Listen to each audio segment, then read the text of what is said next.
Welcome to walk and talk with Sarthaki. আজকে পড়তে চলেছি সবুজ ভূতের কাহিনী। লিখেছেন রোজমেরি টিম্পালে।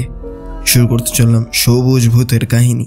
সত্যি কথা বলতে কি, ডাক্তারের ক্লিনিকে বসে যেসব গোপন খবর পাওয়া যায় তার কোথাও পাওয়া যায় না। হ্যাঁ, আর জ্যোতিষের চেম্বারেও মানুষ নিজের গোপন কথা প্রকাশ করে যায়। তবে ডাক্তার আর জ্যোতিষীর কাছে অনেক তাবর লোকও তাদের গোপন কথা বলে। আমরা পুরনো দিনের এক খ্যাতনামা ডাক্তারের কেস হিস্ট্রি থেকে একটি গল্প তুলে ধরব। সেদিনের গল্পটি স্যার ওয়াল্টার স্কটের কাছ থেকে শোনা। স্কট সাহেব তার পুরনো ডাক্তার বন্ধুর কাছ থেকে শুনেছিলেন, আর গোপনীয়তা বজায় রাখতে তার কোনো রোগীর নাম বলেননি। সেদিন রোগী বলল, এটা সেই শয়তানের কারসাজি, সবুজ শয়তানের কারসাজি ছাড়া আর কিচ্ছু নয় ডাক্তারবাবু। ডাক্তার, সবুজ শয়তান আবার কি বস্তু? রোগী, আমি ঠিক জানি এটা কি, কিন্তু এদের চিনি না।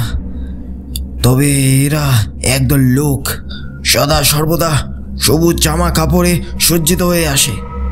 এরা সদা সর্বদা নাচানাচি করে। ড্রয়িং রুম থেকে ডাইনিং রুম সব জায়গায় এদের অবাধ গতি। নানাভাবে নানা ভঙ্গিতে এরা নাচে।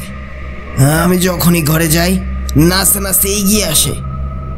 আসবাবপত্র, জামা কাপড় সব কিছু আশেপাশে নিচে চলে। আমি ঘরে ঢুকলেই এদের দেখি। ডাক্তার, আপনি বড্ড নেশা করছেন, অতটা খাবেন না।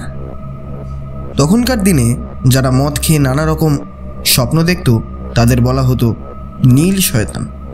তবে ডাক্তার ঠিক আন্দাজি করেছে, তবে রং একটু আলাদা, নীলের জায়গায় সবুজ। ডাক্তার ঠিকই ভাবছে, কারণ রোগীটি যথেষ্ট বিত্তবান, থাকে এক নির্জন এলাকায় মদ আর মেয়ে মানুষ নিয়ে। তার দুটো বাড়ি, একটা খুব সাজানো গোছানো শহরের বাড়ি, আর একটা নির্জন এক গ্রামে বিরাট পুরানো আমলের এক বাগান বাড়ি। তবে গ্রামের বাড়িতে গিয়ে কয়েকদিন শান্তভাবে সাত্ত্বিকভাবে বাস করতে খালি ওনাকে বলা হলো। এও বলা হলো সেখানে যেন তিনি মদ না খান। সকাল সকাল ঘুমাতে বললেন আর সকাল সকাল উঠতে বললেন ডাক্তার। সকালে প্রাতঃভ্রমণও করতে আদেশ দিলেন তাকে এবং বললেন, দেখবেন এসব করুন, সব ঠিক হয়ে যাবে। মদটা ছাড়ুন, দেখবেন সবুজ শয়তান আপনাকে ছেড়েছে। রোগীটি ডাক্তারের কথা শুনে খুশি হয়নি। সে এমন ভীত হয়ে পড়েছিল যে এক কথায় তার মনে শান্তি আসেনি।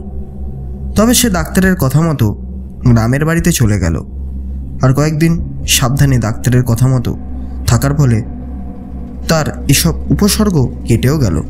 মাসখানেক পর সে ডাক্তারকে চিঠি লিখল। সে গ্রামে এসে ভালোই আছে। চিঠির ভাষায় ধৈর্য আর কৃতজ্ঞতার ছাপ। সে পরিষ্কার লিখছে সে ভালো আছে, সবুজ শয়তান টয়তান আর তাকে জ্বালাতন করে না, সে গ্রামে এসে তোফা আছে। রোগীটি এই নতুন জীবনে এমন সন্তুষ্ট হয় যে সে ঠিক করে ফেলল শহরের বাড়ি বিক্রি করে গ্রামেই স্থায়ীভাবে থাকবে। গ্রামের শান্ত ও স্নিগ্ধ পরিবেশ তাকে নতুন জীবন দিয়েছে। প্রাণ প্রাচুর্যে ভরপুর গ্রামের সরল ও স্বাভাবিক জীবন, প্রাকৃতিক সৌন্দর্য তার মন প্রাণ ভরে গেছে।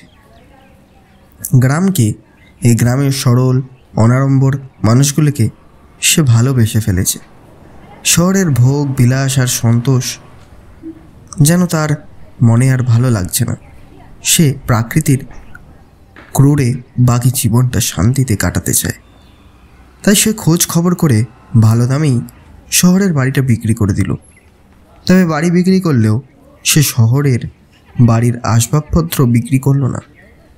অনেক কসরত করে, অনেক খেটে খুঁটে লোক লস্কর এগিয়ে সে গ্রামের বাড়িতে এসব দামি শহুরে আসবাবপত্রগুলি সাজালো।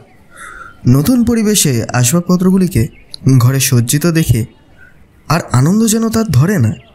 এরপর কাজের লোকজনও সব চলে গেল। কেবল সে তার নতুন পরিবেশে আসবাবপত্রগুলোকে কেমন লাগছে তার নানা কোণ থেকে নিরীক্ষণ করে আহ্লাদিত বোধ করতে লাগলো। কিন্তু হায়, এ আবার কি? সে কি দেখছে? আবার সে সবুজ ভূত, আবার এরা সকলে এসেছে। এই যে সে শহরের বাড়ির ঘটনার পুনরাবৃত্তি। এ কি হলো? অবশেষে এরা সবুজ ভূতেরা আবার এসে হাজির হয়েছে নাকি? প্রথম এরা একটু আবছাভাবে আসতে লাগলো। দোয়ারে অবয়ব নিয়ে এরা এগোতে থাকে। এরপর আর আবছা নয়, পরিষ্কার ভৌতিক অবয়ব নিয়ে নাচতে নাচতে সবুজের এক মেলা লেগে গেল। সবুজ ভূত সবুজের পোশাক সেজে গুজে আসবাবপত্রের মাঝে নাচতে থাকে, আবার কোথাও যেন হারিয়ে যায়। সবুজ ভূতগুলো মনের আনন্দে সেই রোগীটিকে আবার তাদের কাছে পেয়ে হাত তুলে মাথা তুলিয়ে তুলিয়ে নাচতে থাকে। আমরা সবাই এখানে জড়িয়ে হয়েছি। তারা এক সুরে নাকি নাকি গান গাইতে থাকে। ফলে রোগীটির শান্ত নিরিবিলি সুখের জীবন আবার নষ্ট হয়ে গেল, বিধ্বস্ত হয়ে গেল সে। রোগীটি ভয়ে আতঙ্কে কম্পমান। তার ডাক্তার কিন্তু জানে না যে তার রোগীর আবার কী অবস্থায় পড়েছে। ডাক্তার নিশ্চিন্তে আছে, কারণ তার রোগী আর আসেনি। আর ওই চিঠি যে সে লিখেছিল তারপর আর কোনো চিঠি দেয়নি সে। ফলে ডাক্তার জানতেও পারেনি যে আবার তার রোগীটি কী বিপদেই না পড়েছে। ভূতগুলো লোকটিকে ছায়ার মতো অনুসরণ করছে, আর অনুসরণ করছে তারা ওই আসবাবপত্রের ভিতর থেকে বের হয়ে। তার কয়জনই বা জানে? সে তো এসব কিছু বুঝে উঠতেই পারছে না। আসবাবপত্রগুলিতেই ওই ভূতগুলোর জন্মান্তের সম্বন্ধ, এগুলোকে কেন্দ্র করেই যে তাদের আবর্তন, বৃদ্ধি, শ্রীবৃদ্ধি। তা ডাক্তারও জানে না, রোগীটিও বোঝে না। আর এই রকম ভিক্টোরিয়ান পুরনো প্রাসাদ আর আসবাবপত্রের মধ্যে কত যে ভৌতিক ক্রিয়াকাণ্ড লুকিয়ে আছে তার খবর কেই বা রাখে। যুগ যুগান্তের দীর্ঘশ্বাস ধূলি দূষরিত আসবাবপত্রের মধ্যে ঘুরে ফিরে বেড়াচ্ছে আর সময় সুযোগ বুঝে আক্রমণ করছে। এর থেকে যেন কারো নিস্তার নেই। দিনের পর রাত আসে, আবার রাতের পর আসে দিন। সূর্য ওঠে, সূর্য ডোবে, কিন্তু এদের নাচের যেন শেষ নেই। অমাবস্যা থেকে পূর্ণিমা, শীত, গ্রীষ্ম, বর্ষা সব ঋতুই যেন এদের সমান আবির্ভাব।